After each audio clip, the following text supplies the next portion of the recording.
So, Hare Krishna. Very amplified here or no?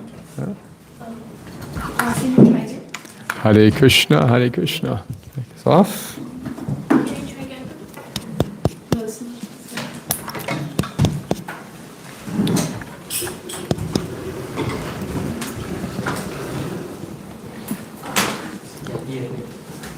Okay, before I start, I want to go around and get everybody's name, okay? Just indulge my aging memory here. I think I remember you. Hare Krishna, Prabhu, my name is Isha. Isha, okay. Hare Krishna, my name is Najmiya. Nice to see you, Najmiya, yes. Hare Krishna, I'm Guneet. Guneet? G-U-N-I-V? G-U-N-E-E-V. Ah, G-E-E-V, okay, thank you. Nice to meet you. Hare Krishna, Prabhu, my name is Kiran. Kiran, okay, I have a grandson named Kiran, okay. So, okay, Siana, yes, good to see you. My name is Cameraman Arnav Jai. Cameraman Jai, okay. Hare Krishna, my name is Abhinav. Abhinav, yes, good to see you. Okay. Hare Krishna, Prabhu, my name is Rohan. Rohan, yes, Hare Krishna. Rohan from Halifax? Is that? No. That's another. Another Rohan, okay. Hare Krishna, Prabhu, my name is Shyam. Shyam? Okay. Oh. Hare Krishna, my name is Om. Om, okay. Hare Krishna, Prabhu, my name is Pradeep. Pradeep with a D, yeah? Yeah. Okay. Okay, thank you. Hare Krishna, Prabhu, my name is Sarthak. Good to see you again, yes, Sarthak, Hare Krishna. Cameraman 2. Himanshu.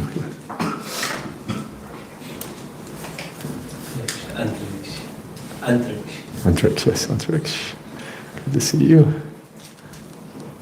Hare Krishna, Amna Vedavina. Okay. Hare Krishna, Prabhu, Vatsal. Vatsal. Hare Krishna, Dasat. Das. Please help me spell that, Prabhu. Dasatma Das. Rasatma, oh, okay, sorry. Rasatma, yes, good to see you. Hare Krishna, my name is Ali. Ali. Krishna? Hare Krishna, Prabhu, Venkatesh.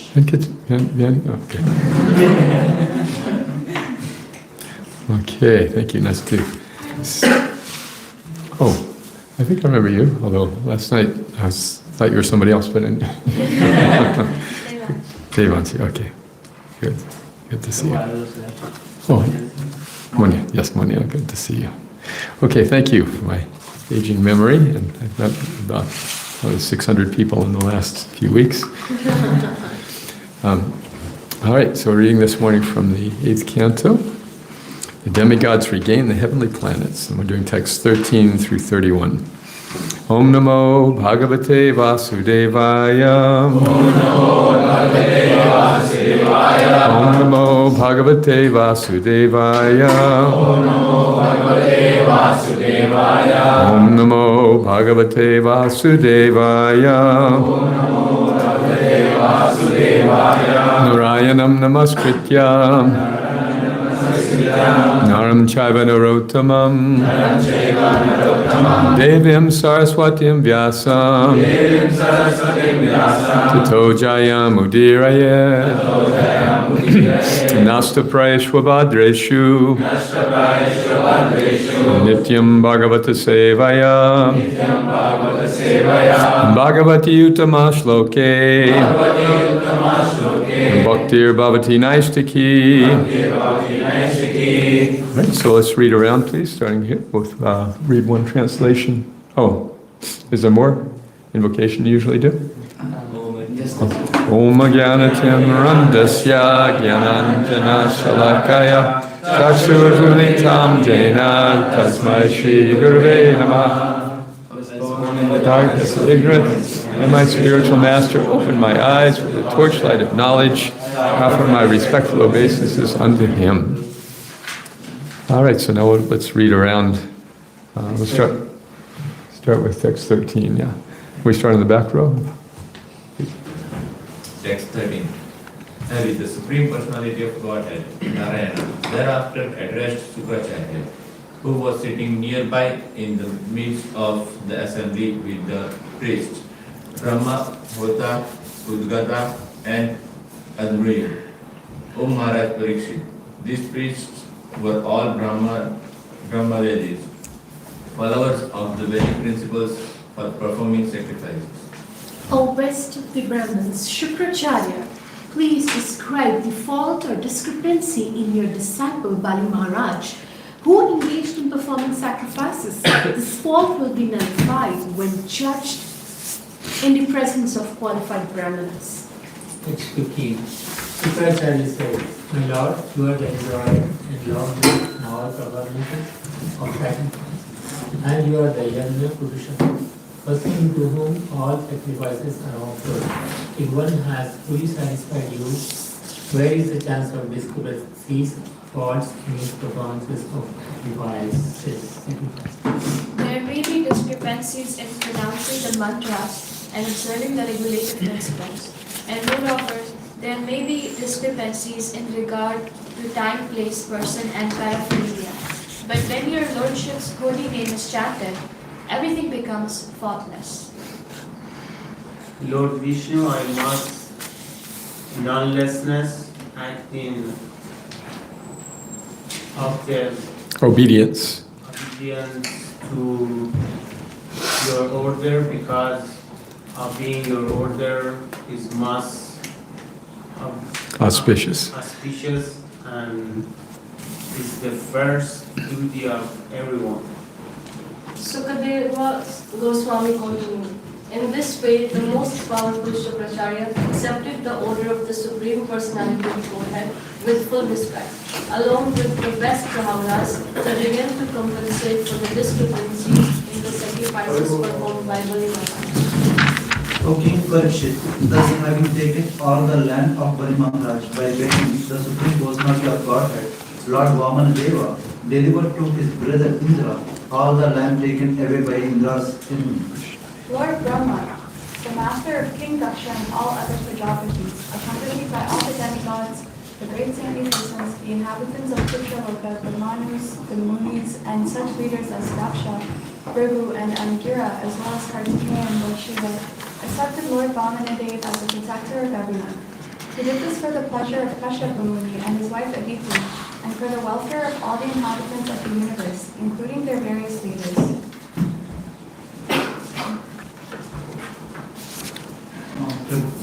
O King Parikshit, Indra was considered the king of all the universe, but the demigods, headed by Lord Brahma, wanted Upendra or Vamandev as the protector of the Vedas.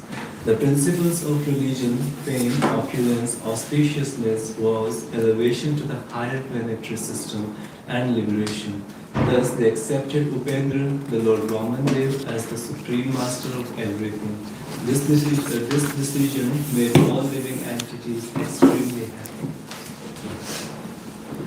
Thereafter, along with all the leaders of the heavenly planets, Indra, the king of heaven, placed Lord Vamanadeva before him, and with the approval of Lord Brahma, brought him to the heavenly planet in a celestial airplane.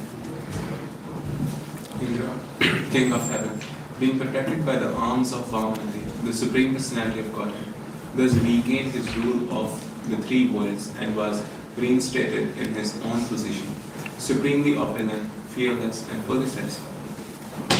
Lord Brahma, Lord Shiva, Lord Kartikeya, the great sage Bhrigu, other saintly persons, the inhabitants of Pitraloka and other living entities present, including the inhabitants of Siddhaloka and living entities who travel in outer space by airplane, all glorify the uncommon activities of the Lord Vamanadeva.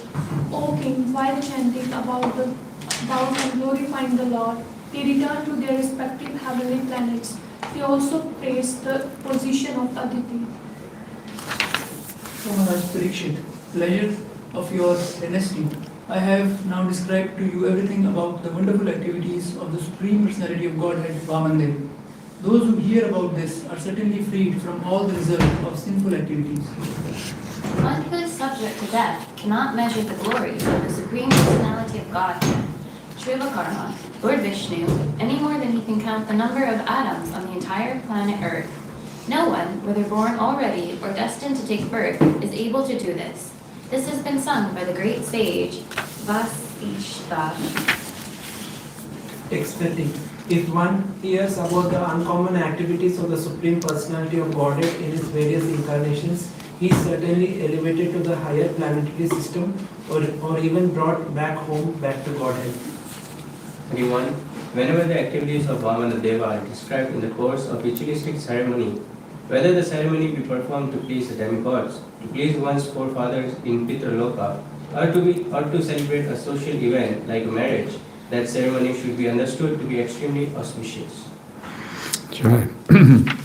This is the Palashruti, right? The blessings of hearing this whole pastime, these last 3 verses. Those who hear about this are certainly freed from the results of all sinful activities. And if one hears about these uncommon activities in Krishna's various incarnations, he's certainly elevated to the higher planetary system or even brought back home, back to Godhead. Whenever the activities of Vamanadeva are described in the course of a ritualistic ceremony, whether the ceremony be performed to please the demigods, one's forefathers, or to celebrate a social event like a marriage, that ceremony should be understood to be extremely auspicious. Nice. Okay, so we're going to go in text 16 in depth, right? Okay. Mantratas tantratas chidram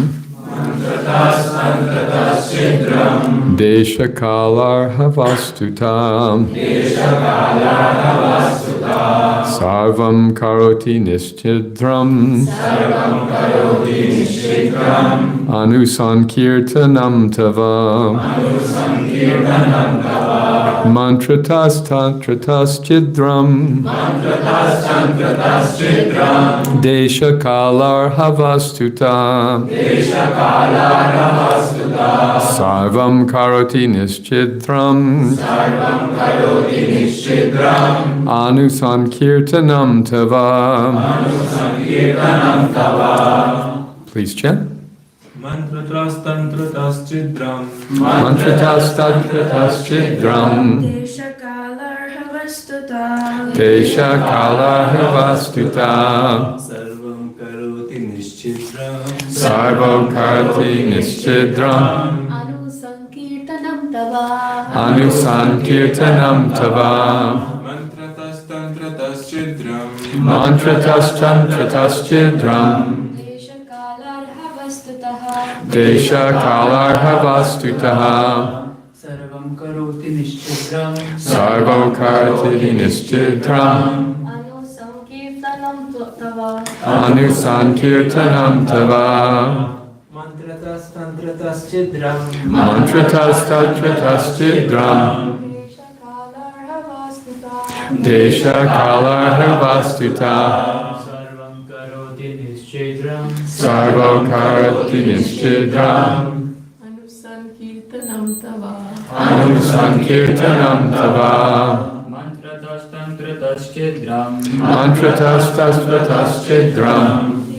Desha kalar havastuta. Sarvam karoti nischidram. Sarvam karoti nischidram. Anusankirtanam tava. Anusankirtanam tava. Mantratas tantratas chidram. Mantratas tantratas chidram. Desha kalar havastuta.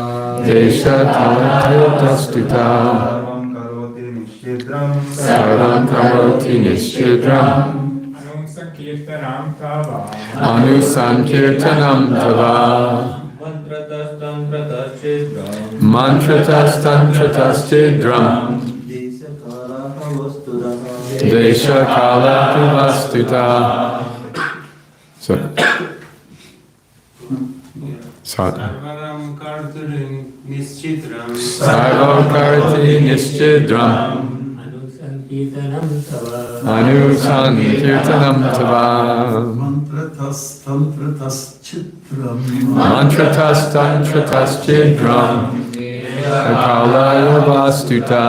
Sarvam karoti nischidram. Anusankirtanam tava. Okay, synonyms we do together? Yes. Mantrata in pronouncing the Vedic mantras improperly. Tantrata in insufficient knowledge for following regulative principles. Chidram, discrepancy. Desha in the matter of country. Kala and time. Arha and recipient. Vastuta and paraphernalia. Sarvam, all these, Karoti makes, Nishchidram, without discrepancy, Anu Sankirtanam, constantly chanting the holy name, Tava, of your lordship. Translation together. There may be discrepancies in pronouncing the mantras and observing the regulative principles, and moreover, there may be discrepancies in regard to time, place, person, and paraphernalia. But when your lordship's holy name is chanted, everything becomes faultless. Who would like to read? Go ahead, Anupam. Sri Chaitanya Mahaprabhu has recommended. Hare Nama, Hare Nama, Hare Nama, Eva Kevalam, Nasteva. That's here on your tab. In this age of quarrel and hypocrisy, the only means of deliverance is chanting the holy name of the Lord. There is no other way, there is no other way, there is no other way.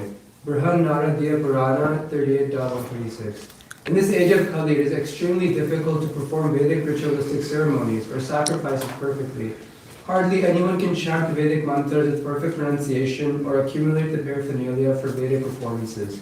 Therefore, the sacrifice recommended in this age is Sankirtan, constant chanting the holy name of the Lord.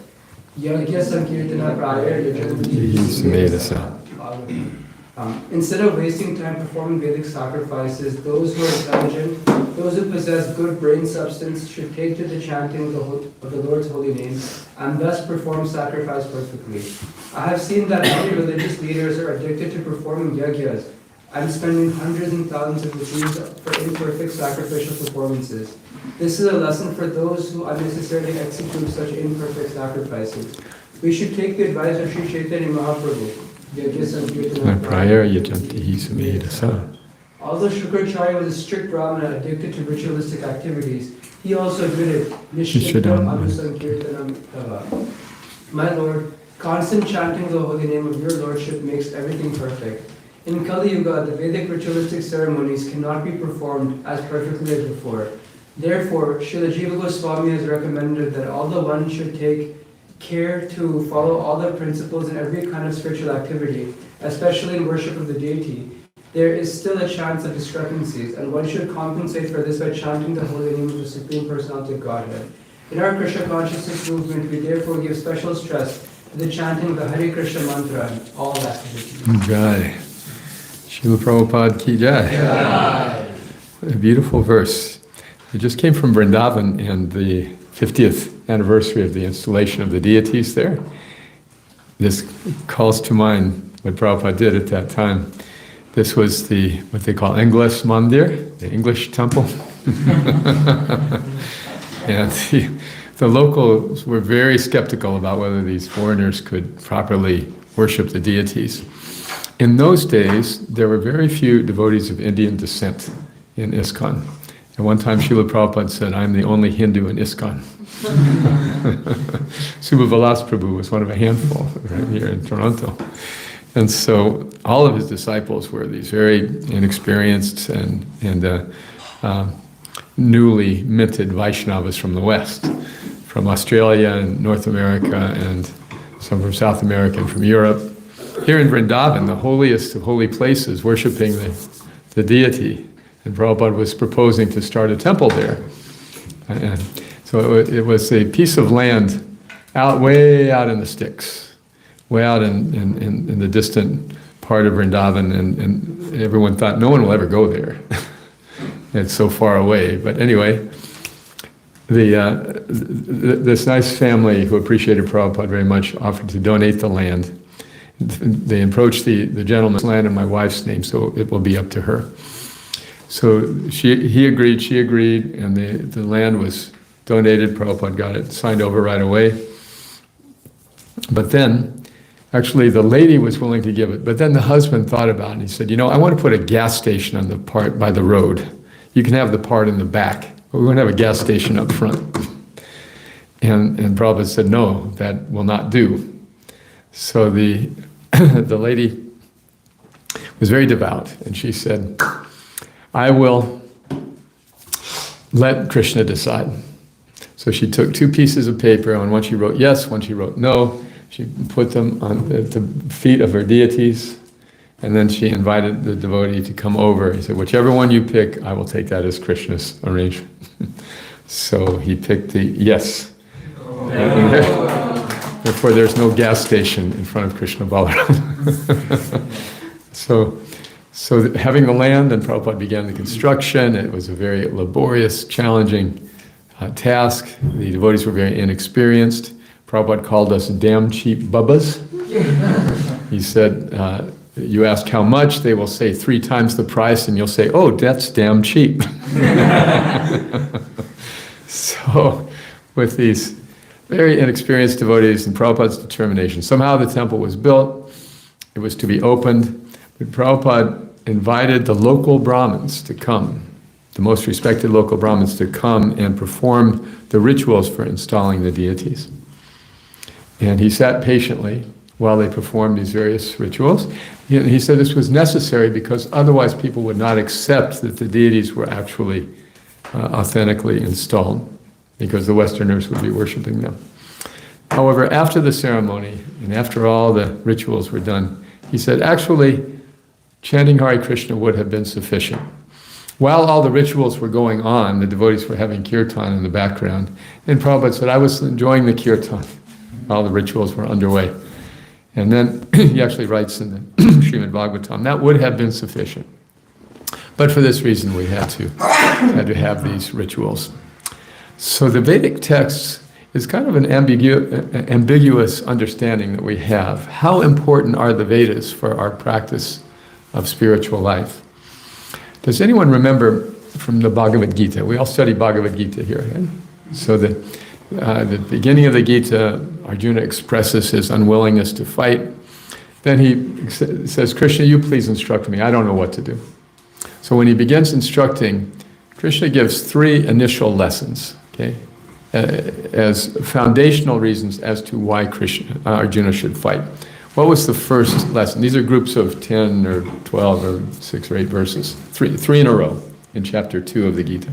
First one? What? Nope. The soul is immortal. Yes, that the soul is immortal. So you may think you're killing people, but you cannot possibly kill their soul. Okay, and then the second one? Imanshu? Kshatriya Dharma, yes. Now you're a warrior, and if you don't fight, people are going to make so much fun of you. You're going to be ashamed. They'll think you were a coward. It's your duty to fight. It's your nature to fight. That's the second series of arguments. What is the third? After this, Atma Dharma and Kshatriya Dharma, then? Bhagavata. Not yet. Karma also comes a little bit later. He really lays into the Vedic rituals, because this is one of the arguments that Arjuna gives. It's not Dharma, it's not Vedic. I would be creating so much discrepancy in our practices. Who would offer food to our forefathers?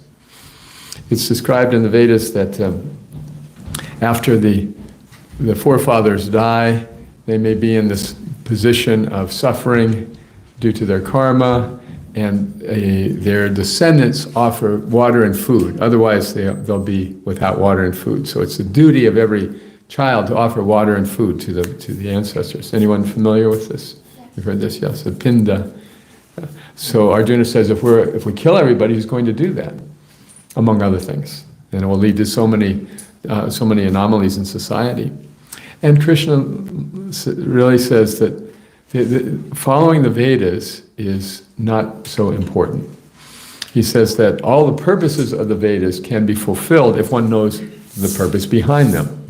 Just as all the purposes of a well can be fulfilled by a large lake. You can wash, you can bathe, you can drink, everything you can do from a well, you can easily do with a great body of water. So in the same way, if we simply know the purpose of the Vedas, then we don't have to worry about the details. And simply to follow the Vedas, Krishna says to Arjuna, is also a shortcoming. It's a misunderstanding.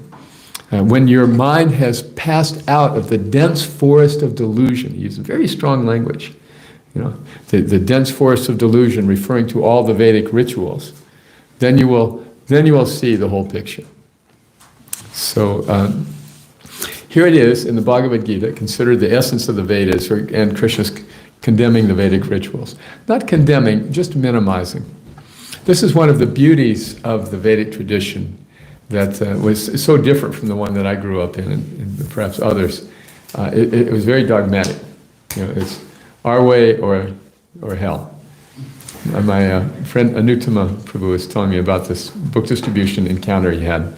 He approached a gentleman with the Bhagavad Gita, and the man said, "Oh, anyone who reads that book is going to hell." So Anutama, in his diplomatic communication way, he said, "Oh, so only people who read the Bible are going to heaven?" I said, "Yeah, that's right." Well, there are Catholics and there are Protestants. Which do you belong? Well, I'm a Protestant. And those Catholics, they're also going to hell. I see. But there's many different divisions of Protestants. Yes, we have the right one. Only people who follow in our way are going to heaven. Everyone else is going to hell. So you're saying that only people in your church are going to heaven? He said, "Not everyone in my church." So this is a kind of narrow approach to spirituality that people sometimes promote. My God can beat up your God. The two famous comedians from the 60s, Maharaj, you might remember, the Smothers Brothers.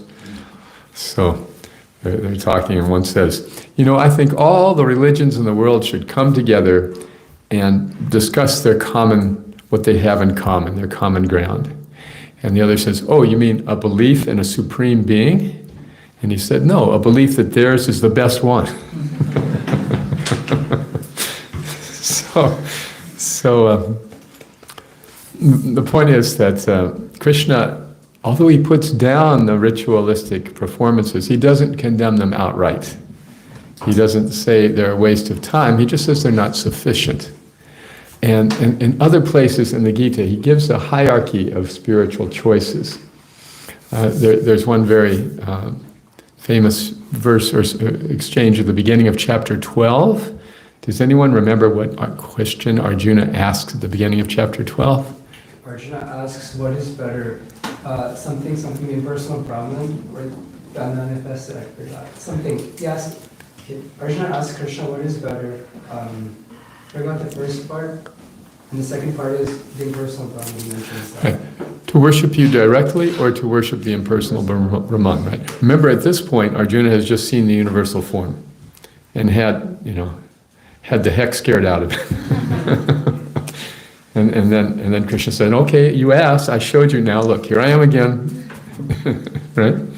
And then, so Arjuna asks this kind of natural follow-up. Well, is it better to meditate on you personally or this Brahman, this impersonal feature? So Krishna could just say, "Nah, Brahman is no good, meditate on me." But he doesn't. He says that, both paths are reasonable for liberation. It's just that Brahman meditation is klesha, it's difficult.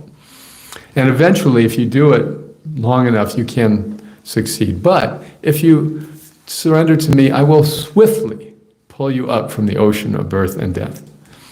So then this way he introduces the very best thing is to love me unconditionally. And then what does he say? What happens if you can't love me unconditionally? Are you going to hell? Then what's the next option?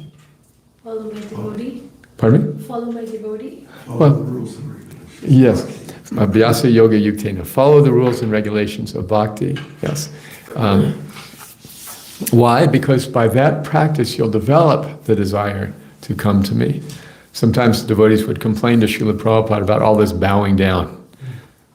Yeah, Prabhupada, I bowed down, but I don't feel like it. And he said, "That's right, just keep bowing down, and eventually you'll feel like it." So this is the Abhyasa Yoga Yuktena. If you don't love Krishna unconditionally, follow sadhana bhakti, like we're doing so nicely here at Krishna House. But if you don't, Bhakti Academy. But if you don't want to stay in the ashram and follow sadhana, then Support a preacher in the Krishna consciousness. yes. In a broader sense, he says, work for me. Work for me can mean to give support financially with volunteer service, or to just dedicate the fruits of one's work overall to Krishna. Bhaktivinoda Thakur writes beautifully about this. I used to think that this was my house and my family and my career. Now I understand all this belongs to you, Krishna. It's all your property and I'm just the caretaker. Manasadeha geho yokichimor. Even my very body, I used to think this is me. Now I understand, no, Krishna, this is your body, I'm responsible to take care of it. See, in this way, there's a third step. Okay, you don't love Krishna, practice sadhana. You don't want to practice sadhana, work for me. If you don't want to work for me, then what? Cultivate the knowledge. Cultivate knowledge, okay? Or even better than that is what? He mentions that as an option, but... Serve my devotees? Give charity? Yes. Do some kind of selfless work, because that will bring you peace of mind. Better than knowledge for that reason. But he gives all of these options, you see. This is you know this word ecumenical? Ecumenical means like very broad-based. Spirituality is a continuum. And it's not restricted to one practice or another. Just like if you get on a train, there's a variety of cars. What class car you ride in depends on what ticket you purchase. You know, but they're all going to the same destination, just in varying degrees of facilitation. So we don't find Krishna putting down any interest in spiritual life. Manusyanam sahasreshu kaschid yatati siddhaya. He says, out of thousands of people, hardly one is interested in spiritual life. But of thousands who are interested in spiritual life, hardly one comes to know me in full. So it's rare just to have an interest. Just to have an interest. Therefore, we want to find those special souls who come from all walks of life, who have that interest in spirituality. I had this wonderful experience last week of being in Rishikesh with His Holiness Indradumna Maharaj. Some years ago, Maharaj was in Rishikesh 4 or 5 years ago, and he's looking around. Has anyone been to Rishikesh? Yes. What did you see there that's unusual in India? Mountain, the Ganga. Beautiful mountains. The Ganga is there. It's a great natural setting. And breathe of fresh air. Fresh oceans of fresh air washing up, right? Not all like Delhi. But the bridges, the famous bridges are there. Bridges are there. Hermitages of Vashishta. Hermitages are there. It's a great sacred place. But what is unusual? We see a lot of Western people go there. It has 400 yoga teaching centers in Rishikesh. So people from all over the world come there to learn how to be yoga teachers. And mostly from Europe and North and South America, Australia, Asia, all over. So there's lots and lots of foreigners in the street everywhere. That's what was so unusual. So Maharaj he's a very creative teacher of Krishna consciousness. And he was thinking, how could we do something for all these people here and give them a deeper understanding of yoga? So he was standing outside one ashram. There are many, many ashrams there. There's one nice ashram, and he was standing outside, and there's a sign on the door that says, no Westerners allowed. But he thought, this is such a nice place. So he asked one of his assistants, who's from Govardhan, from India, you please go and talk to them, ask if he'd be willing to talk with me. So the devotee went in, and he talked with the Mahant, the head man, and said, there's a sannyasi who would like to meet you. Oh, okay, yes, very nice. But he's from the West. Okay, one. He can come in, just one. So they sat down, and Maharaj is so charming, and they bonded, they became best friends. They spoke for 4 hours, right then and there on the spot. And the Mahant said, yes, you can have your festival here in our ashram. right on the spot. So ever since then, every February, March, they have had a month-long festival where they just have basically two things, kirtan and prasadam. So they have kirtan starting, they have a kirtan workshop in the morning, and then in the evening, starting around 4:30 or 5 until 9, just nonstop kirtan. And they make this incredible feast. They feed 600 or 700 people. So all this is going on. It was just so amazing to see. And they also have, so they have some class and question and answer booth for the more interested, serious people. So Maharaj asked me to do some of the classes and do some of the Q&A booth. And so the whole presentation was based on this idea that spirituality is a continuum. It's an evolution. It is not just one versus another. Just a question of where you want to start your practice. That was the only way to resonate with all these yogis. Because they're into all kinds of diverse yoga understandings and practices. So we didn't just say bhakti is the best. We just said, hey, yeah, this bhakti is a further fruition and development of yoga. And that palatable a presentation they could handle. And so they were dancing and dancing. I could show you a video. Hundreds of people dancing. And one of the reasons the Mahant likes the devotees is because they see all these Westerners who don't really adopt Vedic practices or culture much. They just go for the classes. But Maharaj has a brilliant approach of engaging them in not only Sankirtan, but dressing up all the ladies in saris. He gets 6,000 saris donated for this event, and they just give them away. And they help the ladies put them on, and so all the ladies are looking so beautiful, dressed and dancing in saris, and all the men are just kind of, okay, what's going on? You don't put dhotis on the men because to the men it looks like giant diapers. But they're not advanced enough to adjust. But when the ladies are all dressed, and there's hundreds and hundreds of these yogis just having so much fun dancing, and they stay for hours in the kirtan, on and on and on. And then when they get tired, they go out and get on queue and have prasadam. And it's just this whole different experience than 200 hours of yoga teacher training. So the product speaks for itself. And then on top of that, we try to give a little philosophy. The most interested people come. So the point is that the Sankirtan movement is what is practical for this day and age.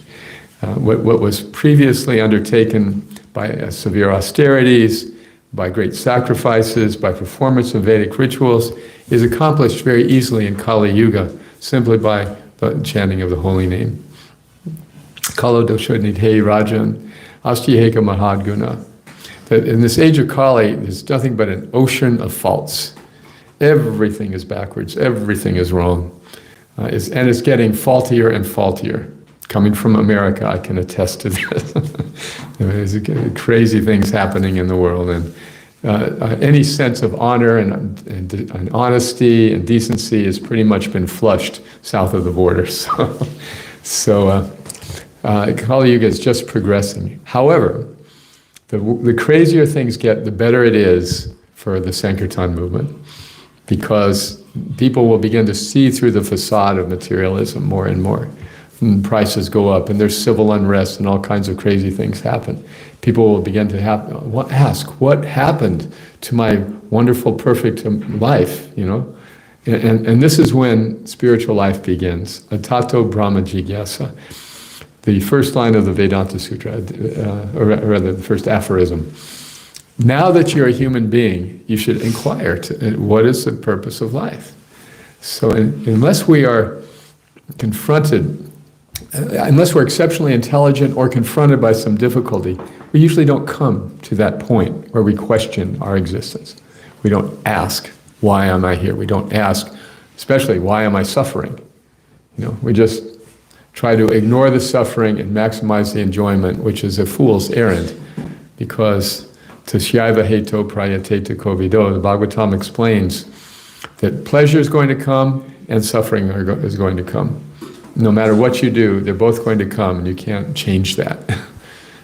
So therefore, intelligent people don't pursue enjoyment and don't try to avoid suffering. Rather, they have a higher purpose. The higher purpose is recognizing that my life is meant for serving my Maker. That's why He made me. That's what I should do. If I do that, I'm happy. If I do that, life has meaning. If I do that, life has purpose. Otherwise, this crazy chasing of happiness and avoidance of distress both end up in failure. Right? We used to do a play, a little street play on Sankirtan, go out and do kirtan, and then the devotees would step forward and do a little mini drama right on the street. And one of them was just a newsboy came out back in these were newspaper days, used to sell newspapers on the street. The newsboy comes out, extra, extra, read all about it, death rate hits 100%. So the rituals of the Vedas are generally performed by people who want to enhance their enjoyment of this world. That's pretty much the purpose behind that. If we do all the rituals properly, then we'll enjoy a pious life in this world and we'll get good results, and in our next life we'll enjoy even more. There's no sense of ending the suffering, it's just let's maximize our enjoyment. So the danger of having attachments in this world are that they always end in something unwanted. For example, lust. Everybody experiences lust. Lust for sense enjoyment, lust for some possession. So the problem with lust, it only ends in one or two ways. If we get what we want more. So it fosters greed. If our desire is fulfilled, then we become greedy. Okay, I want more. Why? Because it wasn't enough. It was a great rush to get what I wanted, but it didn't really satisfy, so I must get more. This is why people end up just, their whole life is pursuing money. There's a story of these two friends who met.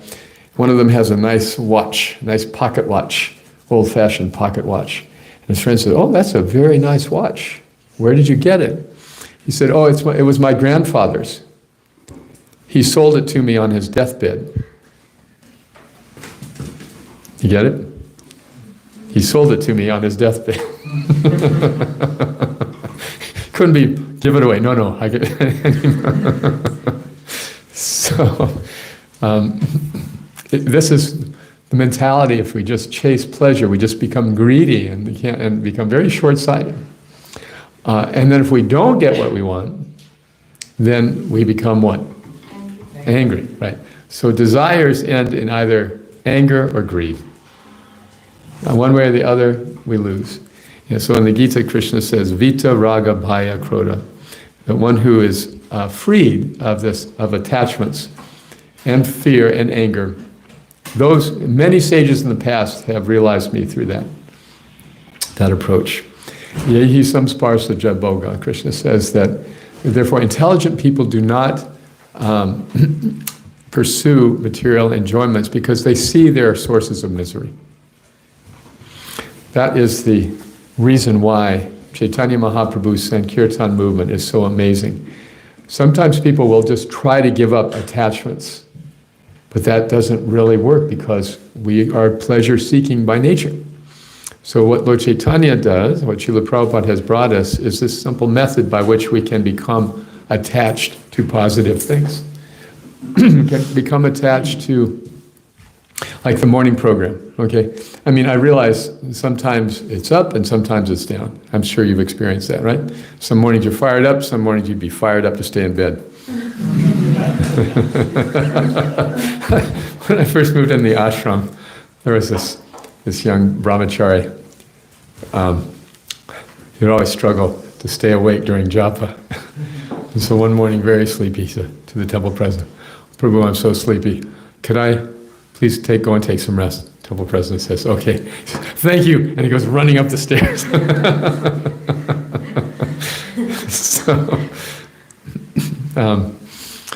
this is, as we're reconfiguring our tastes in life. These are the kind of things that we can expect to experience.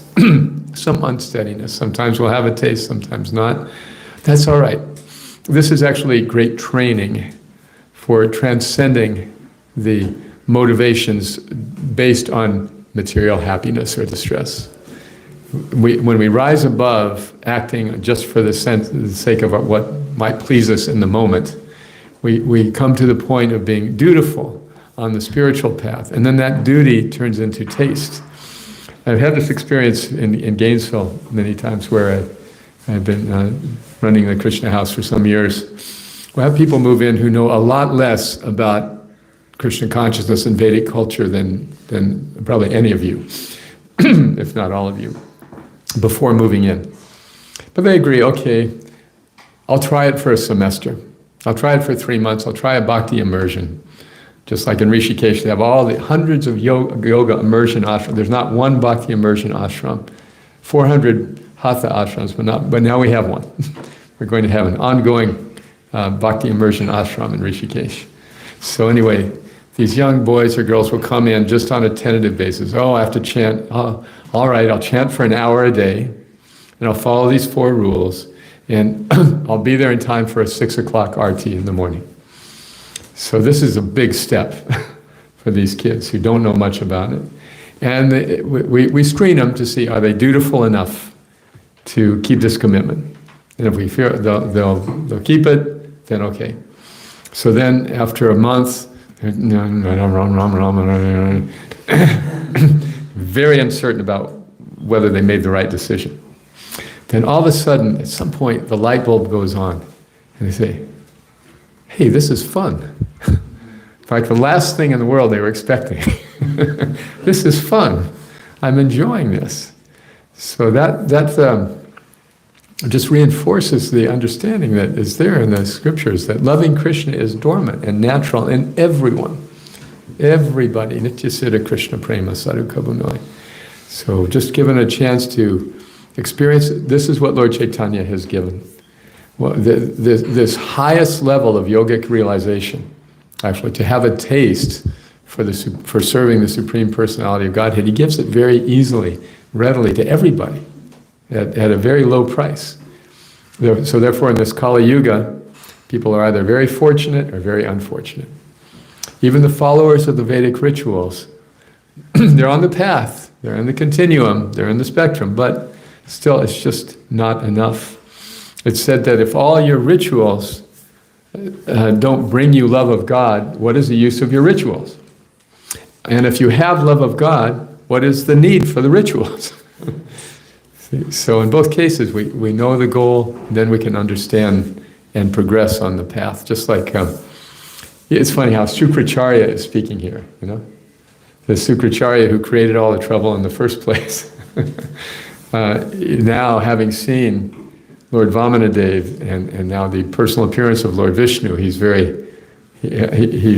also straightened out his philosophical understanding. And he's saying, yes, there may be discrepancies in regard to the pronunciations and so forth, but when your Lordship's holy name is chanted, everything becomes faultless.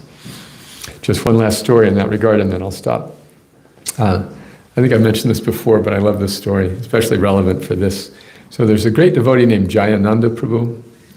Jayananda Prabhu was you know who he is? You've heard it, yes? So Jayananda Prabhu was a college student. After he got his engineering degree, he went to San Francisco looking for spirituality and wasn't finding it, was driving a cab, he was almost suicidal, just hopeless about his spiritual quest. But then he met Prabhupada, and he immediately had this feeling, this man won't cheat me. So he started going. Sometimes he'd be the only person at the class in the morning. The evening class would be full, but the morning class, sometimes it was only him and Prabhupada. So Prabhupada loved him very much. He loved Prabhupada very much. He became his disciple. He was the only disciple with a job. He was driving a taxi. He'd give all his earnings to support the temple. Just a fantastic, wonderful, surrendered devotee. He had some money saved. He gave it to Prabhupada to print one of his books. Prabhupada loved him very much. But Jayananda Prabhu was not great at Sanskrit pronunciation. He was very devoted, but that was difficult for him. So he learned the Gayatri mantra from Prabhupada, which is a 7-line mantra. The idea is you say it for a week or 2 or 3, and then you'll have it memorized. But Jayananda was struggling with it.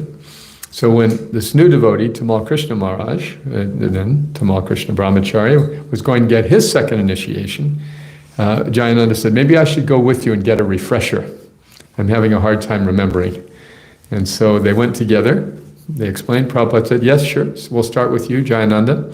Then he repeated the first line of the mantra after me. Om, Om, Bur, Bur, Bhava, so on. So then he said, now you say it. And Jayananda couldn't say it. He tried again. He couldn't say it. For half an hour he tried. Couldn't say it. Finally Prabhupada smiled and said, it is hopeless. But because you are sincere, whatever you say, Krishna will accept it. So from that time on, Jayananda Prabhu was known as having the fastest Gayatri in the West.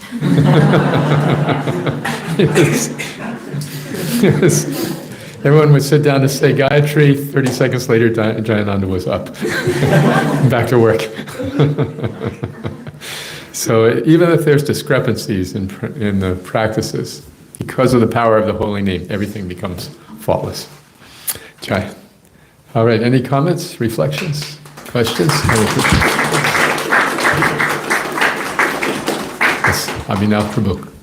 Hare Krishna Prabhu. I was listening to a seminar by Radha Gurman Prabhu on how to read Sanskrit for study, and he was mentioning that all the Vedas, they require so many conditions to be effective, but Mahaprabhu, he made the Mahamantra such that without any, like you can chant in any time, any circumstance, none of those conditions that are needed for Vedic mantras are not needed for the Mahamantra, and that is why it's so potent. And the class here reminded me of that.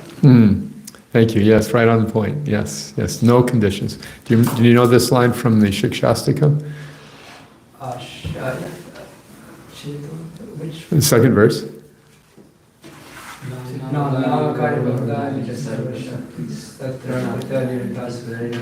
Yeah. Smarane na kala. There is no condition. Right. Smarane na kala. No hard and fast rules. Good. So just talking about rituals, and yagya was also mentioned in the purport. So some people can also see, whatever we do, not just in ISKCON, like in Vaishnava tradition, seeking shelter, then taking initiation, and then there's yagya for it. All these things can also be seen as ritual, Or I'm just trying to understand how is this different from regular rituals? Well, like we go to Mangalarti and we chant the Guru Vastakam prayers. Isn't that a ritual? Yeah. It is. It is. It is kind of a minimized presentation, right? Just in other words, Srila Prabhupada selected, there's 2 bhajans, well, a handful of bhajans that we sing every morning. And it was nice to see you're chanting additional ones, which is beautiful. So he gave us many, many more. He gave us a few that are required. This is explained, I think we read that here, right? That the Acharya can make the adjustments. And I'm not sure if it's this purport, but anyway, the point is that the Acharya will give the prescribed presentation for the success of the students. Just like an expert physician, there's so many medications in the drugstore, but the expert physician will evaluate and prescribe appropriately. We see that some devotees just do those minimums and they do fine. Other devotees will say, okay, I got those down, I want to do more and more and more, and that's also fine. See? So if we said, oh, you have to know so many things in order to be a devotee, then not many could do it. But with this very simple level, it's okay, yeah, we could say they're rituals. They're rituals that awaken us to our love of Krishna. So in that sense, they're not Vedic rituals for the sake of some material goal. Okay? This was Prabhupada's genius and his greatness. He gave just the right amount to make it effective. Thank you. Okay? That's Hare Krishna. for the amazing class. I have this question, like we were discussing, in the beginning that Krishna says that if you cannot do this, do this, do this, he's giving all the steps, and which also includes different yogas, right? Jnana yoga, and, like karma yoga and everything. But we understand from different verses that only devotee can give you bhakti, right? So why these steps, and will this step lead to bhakti eventually, or only devotees, or some devotee can give you bhakti? Right, well, as far as eventually, everything leads us to bhakti eventually. Yayata mam prapadyante tam satava bhajamyaham. Krishna says, everyone is on my path. So even banging our heads on materialism is part of the process. When we get tired of it, then we can take the next step.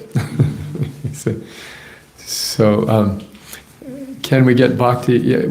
Yes, this is the prescription that Krishna gives, and this is why Prabhupada emphasized these two particular bhajans for a part of our morning ritual, is that yes, we can only get bhakti from the devotee. It's a very simple philosophy to understand that if we want to approach God, we approach Him through His agents.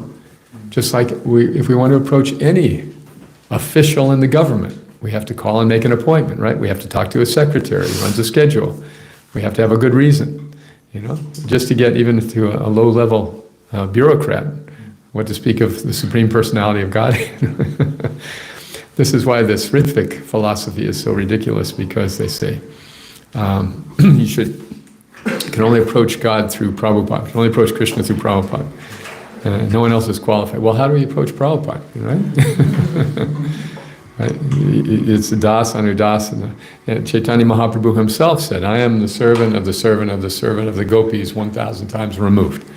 So in that respect, the further down the chain we get, the more likely we are to connect with Krishna.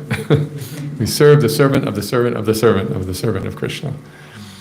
And so this is the reason why we get bhakti in that way. Tadvedi pranipatena. Krishna tells us how to approach it. And so many of these atheists and scientists have the same ridiculous argument. Have you heard? Well, why doesn't God just show Himself in 5 minutes, the whole question will be resolved? Therefore, I don't believe in God, because if He was there, He'd obviously just show up and we'd all be straightened out. So it's like, it's such a arrogant attitude. So, why doesn't the Prime Minister of Canada walk in here right now? If he doesn't walk in, I don't believe him. He exists. But why should he come and see us? What is our qualification, right? We never ask, we never look introspectively, what are my qualifications to see God? We just say, well, God, you show up, and I may do you a big favor and start believing you. Maybe. I'll think about it. You show up and I'll think about it. So Krishna reciprocates. That person doesn't really want to see God. If we really want to see God, He sends the pure devotee to our midst. Yeah. Yes? Prabhu. Srimad Bhagavatam is also considered as conclusion of Vedas. And as per Vedic rituals, like in Dwapar Yuga or in Treta Yuga, in Mahabharata we see what everyone did was just performing sacrifices. Yudhishthira Maharaj, the only thing that he was doing was just doing the fire sacrifices all the time, even though Krishna was right there with them. But he was fully engaged into doing fire sacrifices one after one. And Krishna himself made him do 3 Ashwamedhi sacrifices and all. So why, Krishna emphasized on those sacrifices when he himself was present? Because that was the means of self-realization in that age. That was the appropriate Yuga Dharma for that particular age. But that changed after Krishna's departure. Kali Yuga kicked in. So now the Harinam is the Yuga Dharma. And Vedas, it is said that to have more material benefits or to go to higher planets, we can kind of do the sacrifices and all. But is there any possible way that Vedas or those sacrifices help us to burn our sins, or they just give us Sukriti only? Right. It's compared to bathing in the Ganga. You have to do it many, many times. Whereas if you associate with a pure devotee, just in that moment, labamatra sadhusanga, sarvasiddhi hoy, the Vedic rituals will gradually help one progress. But again, why take the long route? Srila Prabhupada said it was like this: you can scratch your nose like this, or like this. So why take the hard way? What's your opinion about the Mahakumbh Tirth going on in India? Yeah, this is a good example. People are going for promotion in the future or to be blessed. Yeah, and it's good. It's good. My friend Achyutananda Prabhu was in India with Srila Prabhupada. He was one of the very first devotees to come to India with Prabhupada. And he was raised in the Christian faith, so he saw there in Calcutta that they were doing Kali Puja. And Kali Puja involves sacrificing goats, and it's rather bloody. And he'd never seen anything like this, so he was asking, Prabhupada, which is better, Christianity or this Kali Puja?